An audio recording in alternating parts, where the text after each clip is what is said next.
جاری حد کا فوری اور بھرپور دیا جائے گا جواب، ایران کا امریکہ کو پلٹوار۔ آپ دیکھ رہے ہو نیوز 18 کا ڈیجیٹل پلیٹ فارم، میں ہوں آپ کے ساتھ مدثر میر۔ کیا امریکہ ایران پر حملہ کرے گا؟ یہ سوال ساری دنیا کی زبان پر ہے۔ امریکہ اور ایران کے بیچ بڑھتی کشیدگی کے تناظر میں یہ سوال درست بھی ہے۔ خطے میں امریکی جنگی بیڑے کی تعیناتی اور مشقوں سے ہر گزرتے دن کے ساتھ جنگ کے خدشات میں اضافہ ہو رہا ہے۔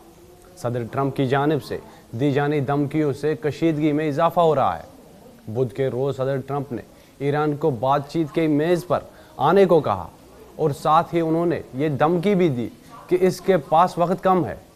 امریکی صدر کی دھمکی کا جواب ایران کے وزیر خارجہ عباس عراقچی نے دیا ہے۔ سوشل میڈیا پوسٹ میں عراقچی نے کہا کہ اپنی سرزمین کے خلاف کسی بھی جاری حد کا فوری اور پرزور جواب دینے کے لیے ایران کے فوجی جوان اپنی انگلیاں ٹریگر پر رکھے ہوئے ہیں۔ انہوں نے مزید لکھا کہ 12 روزہ جنگ سے ہم نے سبق سیکھا ہے جس سے ہم پوری طاقت سے بھرپور جواب دینے کے پہلے سے زیادہ اہل ہیں۔ عباس عراقچی نے پوسٹ میں مزید لکھا ہے کہ ایران نے ہمیشہ باہمی مفاد اور شفاف جوہری معاہدے کا استقبال کیا ہے جو کسی دھمکی سے پاک ہو۔ واضح رہے کہ امریکی صدر ٹرمپ نے بدھ کے روز سوشل میڈیا پر پوسٹ میں لکھا تھا کہ امید ہے ایران جلد مذاکرات کی میز پر آئے گا اور ایک منصفانہ معاہدہ کرے گا جس میں ایٹمی ہتھیار شامل نہ ہو، جو سبھی فریقوں کے لیے بہتر ہو۔ جوہری ہتھیار کی بات ٹرمپ کی حالیہ بیانات میں خاص توجہ کے حامل ہے۔ حالانکہ گزشتہ سال امریکہ نے ایران کے جوہری تنصیبات پر حملہ کر کے اسے مکمل طور پر تباہ کرنے کا دعویٰ کیا تھا۔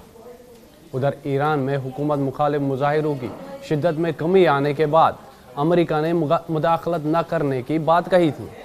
ٹرمپ نے یہ دعویٰ بھی کیا تھا کہ ایران نے مظاہرین کو پھانسی کی سزا نہ دینے کی یقین دہانی کرائی ہے۔ تاہم گزشتہ ہفتے امریکی جنگی بیڑے کی ایران کی جانب پیش قدمی سے خطے میں صورتحال ایک بار پھر کشیدہ ہو گئی ہے۔ ایران پر ممکنہ حملوں کی قیاس آرائیوں کے بیچ متحدہ عرب امارات نے اپنی سرزمین ایران کے خلاف استعمال کرنے کی اجازت دینے سے انکار کر دیا تھا۔ قطر اور سعودی عرب نے بھی سخت موقف اختیار کیے تھے۔ تینوں ممالک کا واضح موقف ہے کہ وہ فضائی، زمینی اور بحری حدود کو ایران پر حملے کے لیے استعمال نہیں ہونے دیں گے۔ متحدہ عرب امارات کی وزیر خارجہ نے پیر کے روز ایک بیان جاری کیا ہے جس میں کہا گیا ہے کہ ایران کے خلاف کسی بھی قسم کی فوجی کارروائی کے لیے UAE فضائی اور زمینی حدود کا استعمال نہیں کرنے دیا جائے گا اور نہ ہی کسی قسم کی لاجسٹک سپورٹ فراہم کی جائے گی۔